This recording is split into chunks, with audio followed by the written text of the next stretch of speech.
Madame, Messieurs, très heureuse de vous retrouver pour ce nouveau numéro de votre émission Un homme, un concept. Ce soir, je reçois pour vous professeur Doris Doumbie. Bonsoir et bienvenue. Bonsoir. Avec vous, on passe en revue l'actualité de l'heure ici, dominée bien entendu par la situation, le blocus constaté au siège de l'UDPS, mais également la nomination enfin du gouvernement Tshibala. Mais vous n'avez plus la même casquette et j'ai eu du mal à vous présenter. Voilà pourquoi je dis professeur. Je ne sais plus, d'habitude je disais, bah oui, secrétaire national adjoint en charge de la communication de l'UDPS, et maintenant là je perds mes repères. Qu'est-ce qu'est devenu Doris Doumbie? Non, merci d'abord pour l'invitation et je salue les téléspectateurs qui vont nous suivre. Donc, après la nomination du gouvernement de M. Bruno Tshibala, j'ai démissionné de mes fonctions de secrétaire national adjoint, chargé de la communication, médias et information de l'UDPS, afin de retrouver tout simplement ma liberté de parole pour pouvoir m'exprimer librement, mais je reste au parti, je reste cadre, militant, je retourne à la base. Vous parlez de la base, vous les avez déjà rencontrés? Bien sûr. Je suis à la 11e rue, en la permanence ou ailleurs? Non, je ne suis plus retourné à la permanence, mais j'ai ma base. Hein, ma base, c'est Calamouin. Donc, je suis des Calamous. D'ailleurs, il y a une partie même qui m'accompagne dans mes activités. Hein, voilà. Donc non, à la base, il n'y a aucun souci. Ça, vous pouvez vous rassurer. D'aucuns seraient tentés de se poser la question de savoir pourquoi avoir démissionné seulement après la nomination de Bruno Tshibala. Oui, je ne voulais pas le faire avant pour éviter... qu'un de vos proches allait être... Absolument pas. Tout simplement pour éviter des supputations, des susurrations à gauche, à droite. Et puis c'est aussi pour des raisons un peu personnelles aussi, parce que maintenant on va parler du gouvernement qui est là. On va parler de l'accord. Il y a des choses que je ne suis pas d'accord, mais je ne pouvais pas les dire avant, parce qu'avant, en étant porte-parole adjoint de l'UDPS, enfin en charge de la communication, mais j'ai porté la parole du parti, j'étais obligé de rester dans la stricte ligne du parti. Souvenez-vous, il y a un ministre français de l'époque qui disait, un ministre, bon... ça sautait ou ça voilà, exactement. Donc, comme il y a des choses qu'on va d'ailleurs voir dans cette émission, par exemple, pour moi, cet accord de 31 décembre, c'est un mauvais accord. Ok, on va parler de ça, mais parlons un peu de Doris Doumbie et de l'UDPS, parce que ces derniers mois, comme vous l'avez dit, vous avez vraiment porté haut et fort la voix de l'UDPS et d'aucuns veulent vraiment savoir ce qui s'est passé. Et pourtant, vous le dites, c'est pour reprendre la liberté de parole, alors qu'on sait que s'il y a un parti controversé où tout le monde peut se prononcer à tout moment, à n'importe quand, et pour dire tout ce qu'il pense, c'est éventuellement l'UDPS. Il y a vraiment cette liberté, non? Absolument pas, madame. Vous savez, il y a une différence. Beaucoup de gens confondent cette position ou cette fonction de chargé de la communication ou de porte-parole au sein d'un parti, que ce soit celui-là ou un autre, ou au sein d'un gouvernement. Vous savez, au sein d'un gouvernement, parce que l'exécutif, c'est le gouvernement du parti, on a ce qu'on appelle la discipline du parti. C'est-à-dire, si aujourd'hui, je ne suis pas d'accord sur un sujet, on en parle au sein de l'exécutif. Donc, je ne dois pas dévoiler, même si je suis parti, je ne dévoilerai pas le secret des délibérations. Mais dès que la décision est prise à la majorité, généralement, ou par consensus, que vous soyez d'accord ou pas, vous êtes obligé de vous aligner. Et surtout, à la fonction où j'étais, même si cette décision-là n'est pas la mienne, ou même si je ne suis pas d'accord, mais je suis obligé. Et ça se passe partout dans le monde. Donc c'était un peu ça. à tort que vous condamniez à l'époque ce que faisait Lambert Mende quand il défendait mordicus la position ou une décision du gouvernement ou de sa famille politique. Il était... Moi, j'ai jamais fait ça. Hein. Vous pouvez... Ou l'UDPS, vous, l'UDPS, donc c'est à tort. Moi, il ne faisait que... respecter une ligne, obéir à ses fonctions. Mais absolument, quand vous êtes dans un gouvernement, quand le gouvernement décide vous êtes obligé de défendre cette ligne. Si vous ne savez pas le faire, ou si vous ne voulez pas le faire, vous démissionnez. Et c'est ce que j'ai fait, parce qu'il y a des choses...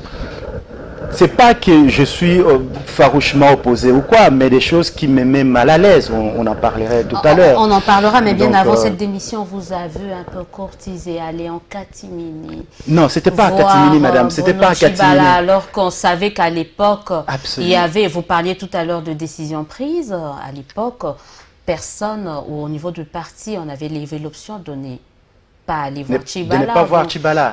Vous je y m'en êtes souviens allé pas. quand même. Je m'en Et souviens déjà, pas. il disait qu'il ne reconnaissait pas la nomination de Bruno Tchibala. Donc non, je vais vous expliquer peut-être l'une ou l'autre chose, et surtout ma relation avec à la fois Bruno Tchibala, ou même avec le président Félix, ou même avec le secrétaire général adjoint. D'ailleurs, mes relations à ce qui me concerne et qui n'ont point changé. Bruno Tchibala, c'est mon aîné. J'ai été, je crois... Parti. Non, que ce soit au niveau du parti ou en dehors du parti. Bruno Tchibala, d'ailleurs, je crois, quand il était secrétaire général adjoint de l'UDPS, je crois, je resterai son seul conseiller spécial. J'ai une décision qui m'avait nommé comme son conseiller spécial. J'ai été, c'est vrai, très proche de lui. Bruno Tchibala m'invitait chez lui à la maison, aller manger. À Lemba. À Lemba, effectivement. Je connais toute la famille, les enfants, madame et tout le monde. Il m'a toujours traité d'une manière correcte, comme son petit frère. Nous avons eu des problèmes au sein du parti, ça c'est la politique. La décision était sortie, je vous l'ai dit tout à l'heure, je ne donne pas ce que j'ai ma position au sein de l'exécutif, parce qu'on doit garder les secrets de délibération, même si j'en fais plus partie. Et aussi longtemps que la décision du parti était sortie, je devais défendre cette décision, quels que soient mes états d'âme. J'ai défendu cette position.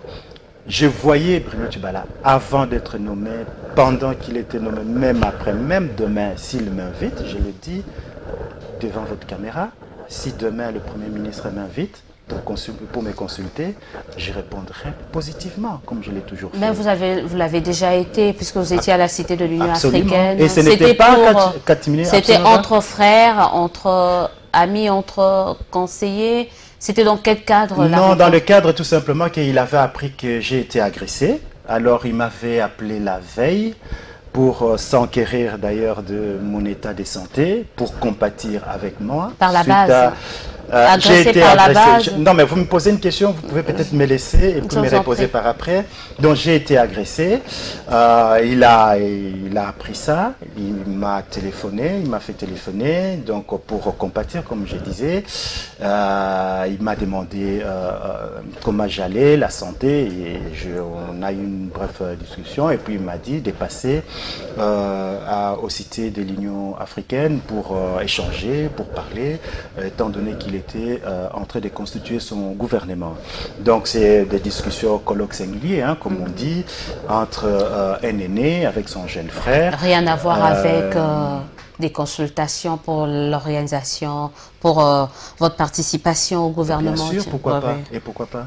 Donc vous aviez également été consulté dans ce sens, comme Matungulu, comme Freddy Kita, qui aujourd'hui est dans ce gouvernement. Mais pourquoi pas? Pourquoi il ne le ferait pas? S'il voit en moi un élément qui peut lui apporter l'une ou l'autre chose, pourquoi pas? Est-ce que vous avez l'impression qu'avec la constitution de ce gouvernement, vos avis et considérations ont été prises en compte lors des échanges que vous avez eus avec eux? Non, lors des échanges que j'ai eu avec lui, vous avez parlé de tout, vous avez parlé un peu de tout. Est-ce que vous avez eu l'impression que vos conseils ou vos suggestions ont été prises au regard de la constitution de ce gouvernement? Au regard de la situation politique, je dirais tout simplement que nous avons eu un mauvais accord qui a engendré... On parle d'abord du gouvernement. Non, c'est ça. Donnez-moi seulement 2 minutes. Qui a engendré un mauvais arrangement particulier. Et cet arrangement particulier a accouché d'un mauvais gouvernement. Et ce mauvais gouvernement va nous organiser de mauvaises élections. Ah, vous avez compris. Mauvaises élections. Ah, vous voyez que je ne suis pas le seul à pouvoir le penser, parce que vous le pensez avant même que je ne le dise. Néanmoins. Non, mais au regard de la logique. Néanmoins. Absolument. Néanmoins, j'accorde le bénéfice du doute à ces gouvernements. Je lui souhaite bonne chance et bon vent, parce que ce gouvernement a en main la destinée, le destin de plus de 85 millions de Congolais, à le destin du peuple congolais, le destin de la République démocratique du Congo à main. Donc je ne peux pas lui souhaiter un échec. Je ne peux pas vouloir que M. Tshibala, nonobstant toute relation que je peux avoir avec lui, mais étant donné qu'il est à la tête du pays, madame, je ne peux pas souhaiter qu'il échoue. Je ne peux espérer qu'il réussisse, qu'il nous amène au bon port, qu'il nous organise des élections, qu'il s'occupe du social du peuple congolais, qu'il s'occupe des cadres macroéconomiques, qu'il s'occupe de la situation sécuritaire de la République. Regardez ce qui se passe à l'est, au centre du pays. Est-ce qu'un homme politique sérieux, moi je mets à défi l'homme politique congolais, qu'il passe devant votre micro, votre caméra, votre studio, qu'il vienne dire devant le peuple congolais qu'il souhaite le malheur à ces gouvernements. Parce que ces gouvernements, si ces gouvernements échouent, nous aurons $1 à 1500 francs congolais, peut-être 1800, peut-être 2000. Madame, vous croyez qu'il y aurait encore combien de Congolais qui pourront survivre dans cette situation? Vous auriez pu et les sociales, et les sociales seraient dans quel état? Je vais terminer pour vous dire, Cécile. Vous savez, je suis un homme politique. En politique, c'est l'intérêt général qui compte et non pas un intérêt particulier. Même si je n'en fais pas partie de ces gouvernements, je ne peux pas souhaiter malheur à ces gouvernements. Regarde, je vous donne une image. Vous avez un bateau qui quitte le port. Ces bateaux à vos enfants, ou je dirais ces bateaux à mes enfants, à le peuple congolais dans ces bateaux. Et ces bateaux, et je ne sais pas comment on dit piloter, ou les termes naviguer. Voilà, le capitaine, c'est le président Joseph Kabila. Il est secondé par un certain premier ministre, M. Bruno Tshibala. Ces navires prennent le large, il prend le large. Moi je suis à quai. Même si les pilotes, les capitaines et son second sont illégitimes, illégaux, tout ce que vous voulez. Mais il navigue. Il a mes enfants. Il a mon peuple devant. Même s'il navigue à contre-courant. J'arrive, madame. Il a le peuple congolais à son bord. Et moi, je vais rester là à quai. Je vais lui dire, pourvu que ces navires... c'est cool. Mais c'est pas la bonne direction. Est-ce que ça sera... Madame, mais si, ce n'est pas, comment on dit... Je vais souhaiter le bon vent au capitaine. Si le capitaine n'est pas outillé, si le capitaine n'est pas soutenu, si le capitaine est seul... Le président de la République est seul, il n'est pas outillé...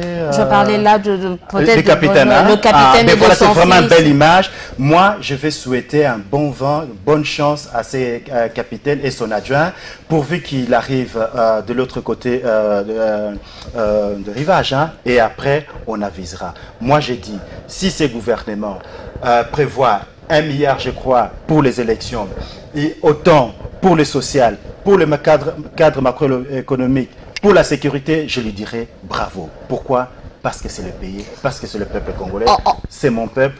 Je dois me battre pour mon peuple et non pas pour moi. En même temps, faut être réaliste. Hein. On sait que sur le plan social, ce gouvernement ne pourra pas réussir grande chose compte tenu quand même de deadline, compte tenu de beaucoup de facteurs. Mais parlons un peu de ce gouvernement au regard de l'accord.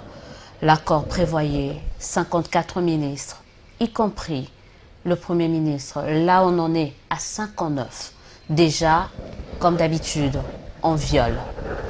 Madame, je ne sais pas si mes concitoyens m'ont entendu tout à l'heure. Je dis que nous partons d'un mauvais accord. Et vous voulez qu'un mauvais accord accouche d'un bon arrangement particulier. Il faut vraiment être naïf pour ça. Et un mauvais arrangement particulier, vous voulez qu'il vous engendre un bon gouvernement. Il faut être encore plus naïf que ça. Je vous l'ai dit tout à l'heure. Un mauvais gouvernement qui va nous organiser de mauvaises élections. C'est ce que j'aurais voulu plutôt qu'on parle. Parce que pendant que certains de nos politiciens sont en train de crioter ici et là, les autres en face préparent les élections.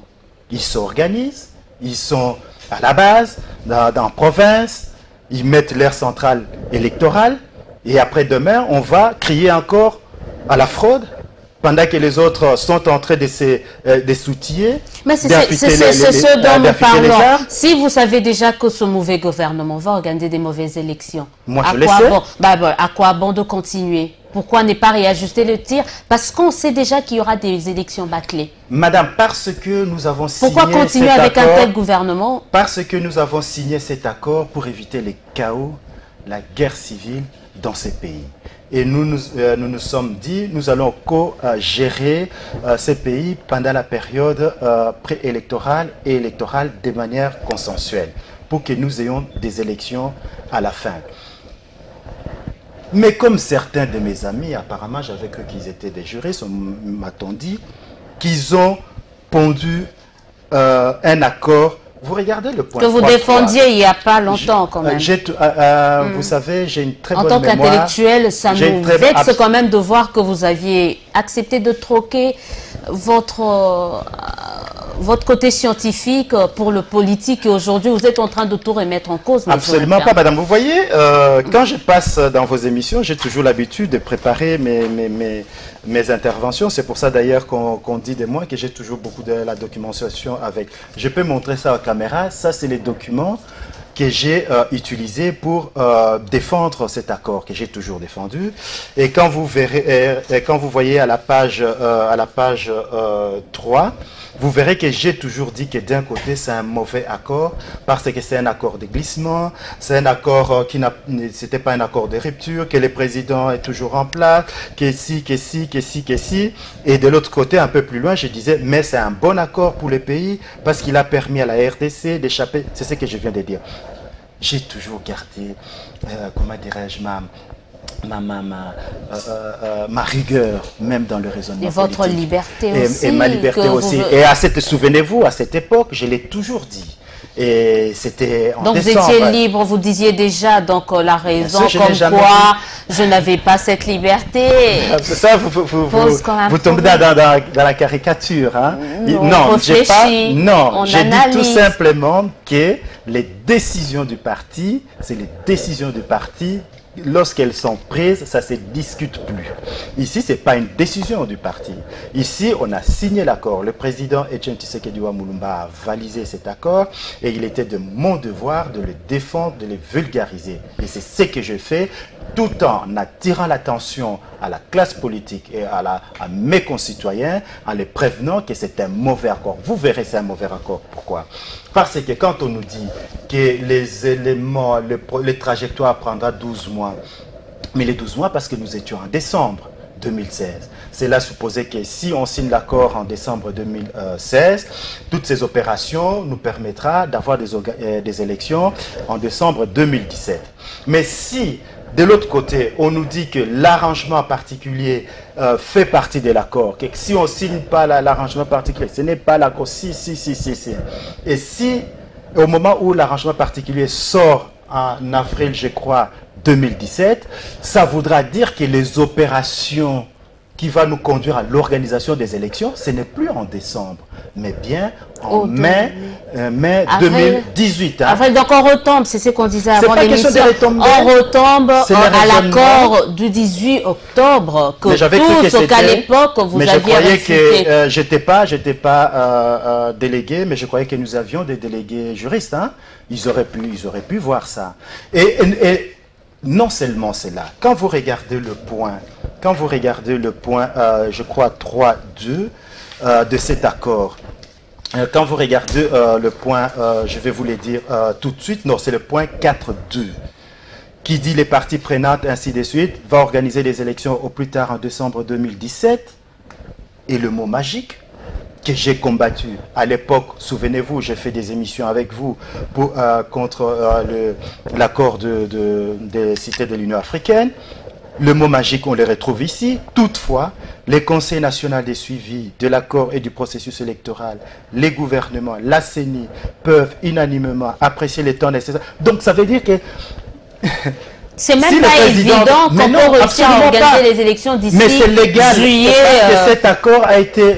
on m'a dit que l'Union européenne, l'Union africaine, le Conseil de sécurité l'a avalisé, le défend, mais il faut que les gens lisent. Là, vous-même, vous avez eu à défendre cet accord aussi. Mais bien sûr, mais c'est pour à l'époque, quand vous étiez encore en odeur de sainteté avec...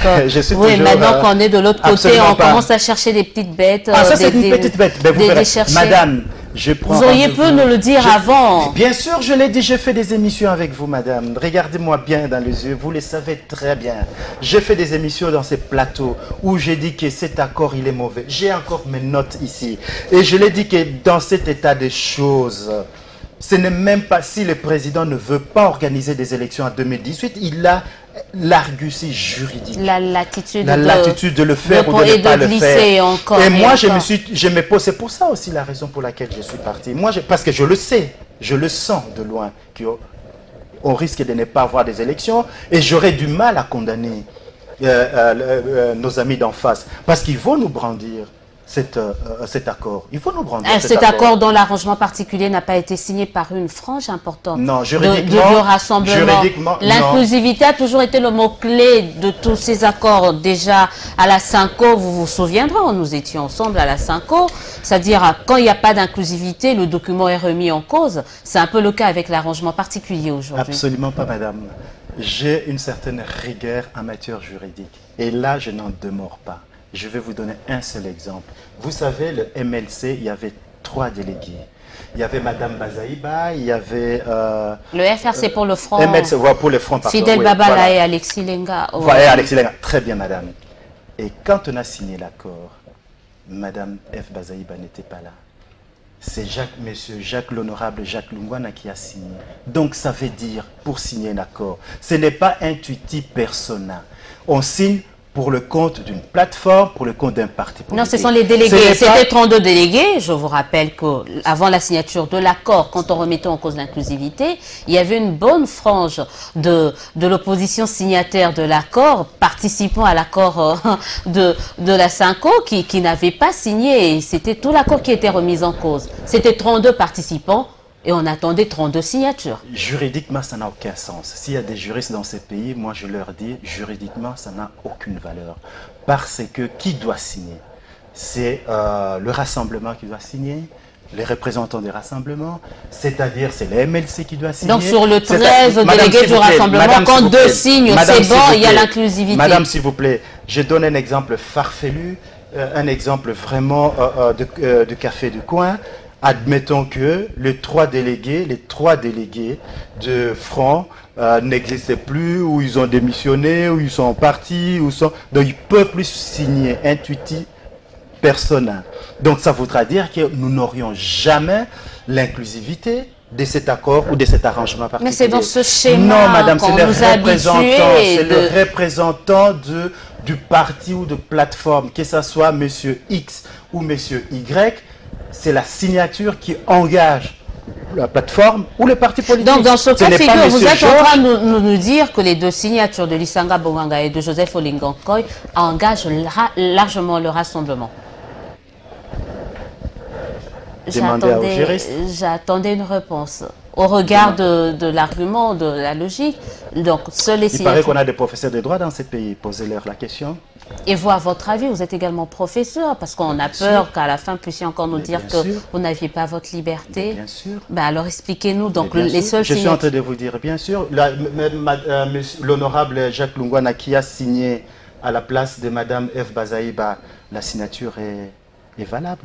Mais peut-être qu'il avait un aval, un accord en amont, ce qui n'était pas le cas avec d'autres. On conclut en disant qu'il y a eu inclusivité dans la signature de l'arrangement particulier. Vous l'avez dit? Non, c'était une question. D'accord, on va très bientôt.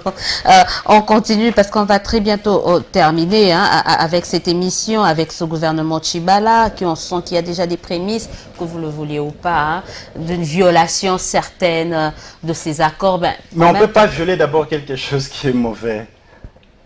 Quelque chose du départ, quelque chose qui n'a pas... non, pas, qui n'a pas de sens, mais quelque chose déjà, un mauvais accord. Mais qui a permis à Tchibala de venir Mais bien sûr, parce qu'on ministre. les respecte. Même l'Union, il paraît qu'il y a même le Conseil de sécurité. On est sélectif Absolument pas, madame. dans les Absolument points qu'on pas. doit respecter au sein de l'accord. Non, absolument pas. Mais c'est l'impression que ça donne. Non, mon impression, c'est quoi? On a un mauvais accord, ça nous a engendré un mauvais arrangement particulier. Un mauvais Premier ministre qui et va nous engager de mauvaises élections. Et on prends doit date continuer avec comme vous. ça. Et on doit continuer comme Madame, ça. j'ai pas dit qu'on doit continuer. Il ne faut pas me faire dire ce que j'ai pas dit. Moi, je veux tout simplement que mes concitoyens, j'ai le devoir de vérité envers mes concitoyens, envers le peuple congolais. Je ne veux pas que demain qu'on me taxe comme nos aînés le font. J'ai un devoir de pédagogie aussi. Je dis tout simplement au peuple congolais, on nous a vendu une mauvaise chose, attendons-nous. Vous avez participé à cette vente, hein? Exactement, j'y ai Mais participé. vous nous devez un mea culpa quand même. Vous devez vous excuser quand même parce que vous avez été partie prenante Absolument. dans cette vente. Absolument. Donc, d'emblée, Absolument. vous nous demandez, ok, on ferme les yeux, on laisse faire cet accord, Absolument on pas. laisse faire Absolument pas. tout ce qu'il y a comme violation. Absolument on laisse- pas. Alors, si vous voulez que j'aille au fond de ma pensée, j'aimerais tout simplement que ce soit le Premier ministre ou le Président de la République, reste en dialogue, reste en relation avec le Président du Rassemblement, M. Félix Tshisekedi, et la branche de l'opposition, c'est-à-dire l'UDP. Je vois votre sourire. Non, parce que je Angélique. sens que vous n'êtes pas à l'aise, vous êtes Angélique. obligé de jongler, vous êtes Je obligé ne jongle pas, madame, parce de que jouer l'équilibriste. parce que nous reviendrons en C'est quand même décembre assez 2017. pénible. Hein. En décembre 2017, nous serons obligés de nous remettre sur la table de négociation, de discussions, parce que nous verrons la limite de ces Donc, dialogues. on envisage déjà un autre dialogue d'ici le 31 Mais décembre. pourquoi C'est vous parlez toujours en indispensable. termes de dialogue? Nous Bon, devons on discuter, compte. nous devons parler. Nous devons, moi je l'ai dit, et vous souvenez-vous, vous moquiez de moi à l'époque où je disais je faisais confiance au président de la République, je faisais confiance au président Tshisekedi ou au président Félix pour que les deux se mettent ensemble, pour que les deux... Moi je reste persuadé aujourd'hui que si vraiment on veut résoudre le conflit de ces pays, la crise en République démocratique du Congo. Il faut parce respecter que- les textes. Il faut respecter les textes. À quoi bon de se faire Je des suis d'accord dialogues avec si vous. on n'arrive Non, non, mais pas je à suis d'accord respecter avec les vous. différents textes? Mais il faudra quand même que les ténors, les personnalités, les hautes personnalités de deux pôles puissent se mettre d'accord, ne serait-ce pour qu'ils nous montrent qu'ils ne sont pas d'accord. De quel pôle vous parlez? De Tchibala, de Tshisekedi, de qui? On est embrouillé. Vous parlez de quel pôle? Mais vous venez de me dire tout à l'heure qu'il n'y avait pas exclusivité.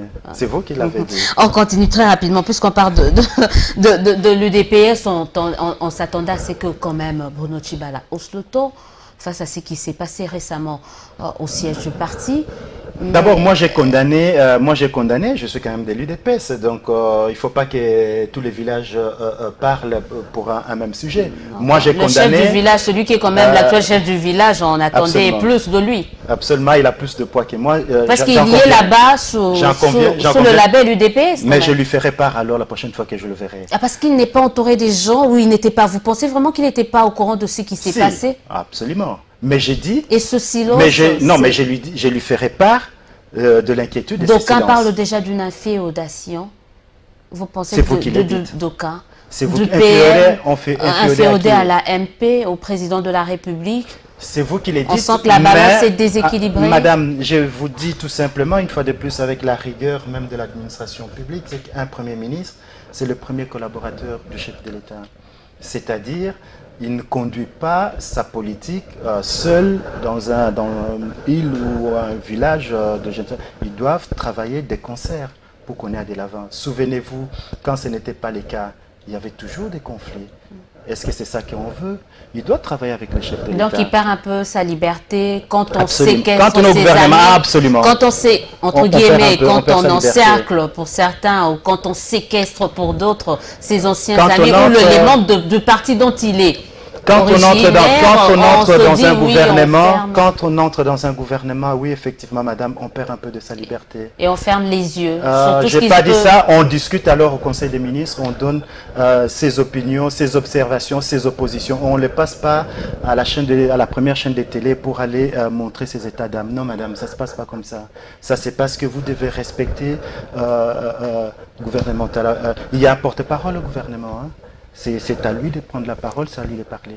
Et je crois même que ce gouvernement n'est pas encore vraiment après fonction. Mais rassurez-vous, il joue déjà des prérogatives d'un gouvernement investi. J'ai condamné cette séquestration parce qu'il y avait de mamans, de dames dans cette séquestration et nous aspirons à la liberté d'expression, à la liberté de mouvement. Si mes amis étaient privés de liberté de mouvement, je condamne cela. Vous voyez, madame, c'est pas que parce que les uns font des choses qu'on doit tolérer et que les autres on doit condamner. Vous avez également condamné, c'est que parce qu'on va bientôt terminer, c'est que vous appelez d'un coup de bluff par rapport au rapatriement du corps d'Étienne Tshisekedi. C'était pas le moment, on a voulu... je préfère ne pas parler de ces sujets, parce que c'est encore pénible. Je vous ai dit que j'ai des relations quasi filiales avec le président Étienne Tshisekedi à Moulumba. Je préfère que cette question soit gérée au nom de par la la liberté famille, de la parole que vous venez de recouvrir. Je dois aussi respecter la famille. Au nom de la liberté de la parole que vous venez de recouvrir. Je dois aussi comment avez-vous jugé plus moi, la je vis famille? ça très mal. Moi, je vis ça très mal. Annoncer que le corps arrive les 12, voilà, alors que les dispositions n'étaient pas prêtes, j'en souffre.